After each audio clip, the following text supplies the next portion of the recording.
Chegou a hora de falar um pouquinho sobre a indústria no estado de São Paulo. Olha o estado de São Paulo aí, que beleza, hein? Bela imagem do estado de São Paulo, a gente vai preencher isso aqui aos poucos. E quando eu falo da indústria do estado de São Paulo, não tem como escapar. A gente tem que começar por onde? Pela cidade de São Paulo. Cidade de São Paulo, que fica no município de São Paulo, ele está representado aqui no mapa. Você está vendo ali a zona sul que se alonga, né? A zona leste também que se alonga. E nesse município a gente tem quase 5% de toda a atividade industrial do país. Então, por mais que a gente fale em desconcentração industrial, eu não posso esquecer que a cidade de São Paulo ainda tem 5% da atividade industrial do país inteiro. A segunda colocada nesse ranking é o Rio de Janeiro, com um pouco mais de 2%. Então, São Paulo ainda é um importante centro industrial. Claro que é muito mais importante em termos de serviços, mas ainda é um centro industrial importante. E dentro dessa cidade de São Paulo, a gente observa o desenvolvimento da indústria em etapas, em momentos históricos desde o século XIX, em que as indústrias buscavam eixos para se localizarem e poderem facilitar os transportes. No caso de São Paulo, a gente observa 3 eixos. Um deles, a ferrovia. No final do século XIX, as ferrovias que vão interligar o estado de São Paulo, elas vão passar pela Grande São Paulo e vão chegar até Santos, o que vão fazer com que a cidade de São Paulo tenha uma posição estratégica. A ferrovia entre Santos e Jundiaí, que foi construída no final do século XIX, vai ser fundamental para isso, né?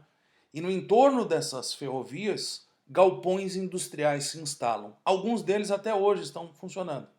Outros já abandonaram esse ambiente, porque o Brasil vai viver um certo rodoviarismo no século XX, e com esse rodoviarismo, a partir mais ou menos dos anos 30 do século XX, a gente começa a enxergar as indústrias se deslocando para o entorno das grandes avenidas de São Paulo. Grandes avenidas em fundos de vale, que têm seus problemas ambientais, com as enchentes, mas que são muito mais interessantes para a indústria escoar seus produtos. Conforme passa o tempo, e a partir da metade do século XX, mais ou menos a década de 50, as indústrias começam a encontrar as rodovias que chegam a São Paulo como seus principais eixos. Rodovias que, por sinal, saem da cidade de São Paulo, vão para a região metropolitana e daí avançam para o interior. Eu começo a enxergar, com isso, uma pequena desconcentração industrial da cidade de São Paulo para as cidades vizinhas, para o entorno. E essa desconcentração foi tão importante que até hoje, né, essas cidades vizinhas, esse entorno de São Paulo, é bastante industrializado. Olha que dado interessante, lá em 2017, que são os dados que a gente está usando nessa aula, 11% da atividade industrial do Brasil estava na região metropolitana de São Paulo. Repare, nos municípios vizinhos à cidade de São Paulo tem mais atividade industrial do que na própria cidade de São Paulo. Tem até um pouquinho mais de atividade, dá 6%, né? Então até hoje é uma área importante em termos industriais no Brasil, tá? E quando eu falo nessas rodovias que começam a se tornar importantes eixos industriais do estado de São Paulo, eu me lembro primeiro daquela rodovia que faz a ligação entre São Paulo e Santos, a Via Anchieta. Como eu disse a vocês, nos anos 50 começa esse processo, a indústria começa a ir para os municípios vizinhos de São Paulo e vai em direção até a Baixada. A rodovia dos imigrantes, que é mais recente do que a Via Anchieta, também segue esse movimento e muitas indústrias vão se estabelecer e até hoje estão nesse grande eixo. Cidades como São Bernardo do Campo e Cubatão, que eu estou destacando aqui no nosso mapa, vão se destacar com alguns tipos de indústrias. Quando se fala em São Bernardo do Campo, as pessoas lembram da indústria metalúrgica e lembram principalmente da indústria automobilística. É a região do ABC paulista, né? Eu coloquei um D ali porque também engloba Diadema, além de Santo André, São Bernardo do Campo e São Caetano do Sul. Boa parte das indústrias automobilísticas brasileiras vão se estabelecer ali. Eu digo boa parte porque algumas se instalaram na zona sul de São Paulo, no comecinho do século XX, né? Mas o grosso das indústrias automobilísticas brasileiras vai se estabelecer ali. São Bernardo do Campo, São Caetano do Sul. Vou lembrar também que na região do ABC existe indústria química, petroquímica. Tem uma refinaria da Petrobras, que vai converter o petróleo em derivados, na cidade de Mauá. Além disso, existe uma petroquímica em Cubatão, na Baixada Santista. Cubatão, que é uma cidade que vai ganhar uma fama muito ruim nos anos 70 e 80, pela poluição que vai causar não só problema ambiental, como também problema de saúde na população.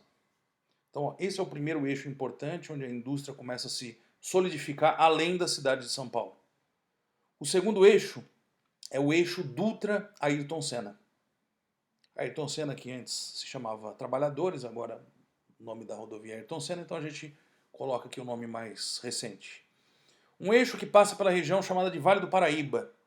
E antes de chegar ao Vale do Paraíba, passa pelo importante município de Guarulhos. Guarulhos, que tem mais de 1 milhão de habitantes, é o segundo município mais populoso do estado. Mas me chama muito a atenção o Vale do Paraíba, o Vale do Rio Paraíba do Sul. A cidade de São José dos Campos, que muitos vão considerar como se fosse uma espécie de capital extraoficial aí do Vale do Paraíba, e São José dos Campos, que é marcada pela presença da indústria aeronáutica, a indústria automobilística, que começa a estabelecer algumas filiais, né, em São José dos Campos, em Taubaté. Então, é uma região interessante, né? O Vale do Paraíba é uma região bastante industrializada. E eu chamo a atenção para a aeronáutica e para a indústria bélica. Duas indústrias que demandam mão de obra muito qualificada. Por isso que eu posso dizer que São José dos Campos é um importante tecnopolo brasileiro. Talvez o mais importante deles, né? Mas a indústria paulista avança por outros eixos. E um deles é o eixo Anhanguera-Bandeirantes. Eixo Anhanguera-Bandeirantes, que vai para o norte do estado e passa pela importante cidade de Campinas. Campinas, que tem um entorno, vários municípios no entorno. Destaquei aqui Jundiaí, que fica no meio do caminho entre Campinas e São Paulo. E vou lembrar que Campinas também é tecnopolo, lá também tem eletrônico e informática desenvolvidos. Além da região também ser importante para a agroindústria, é o complexo sucroalcooleiro de produção de suco de laranja e de álcool. Boa parte desse suco de laranja, desse álcool e do açúcar vai ser escoado passando pela Grande São Paulo até chegar ao Porto de Santos para exportação. Mas tem mais um eixo rodoviário aqui em São Paulo industrial, o eixo da rodovia Castelo Branco. O eixo da rodovia Castelo Branco, que vai passar por Osasco, que vai passar por Sorocaba. Osasco, que vem ganhando muita importância ultimamente, né? Você já deve ter ouvido falar que Osasco está entre os 10 maiores PIBs do Brasil. Não é só a indústria que vai trazer isso, também é o setor de serviços.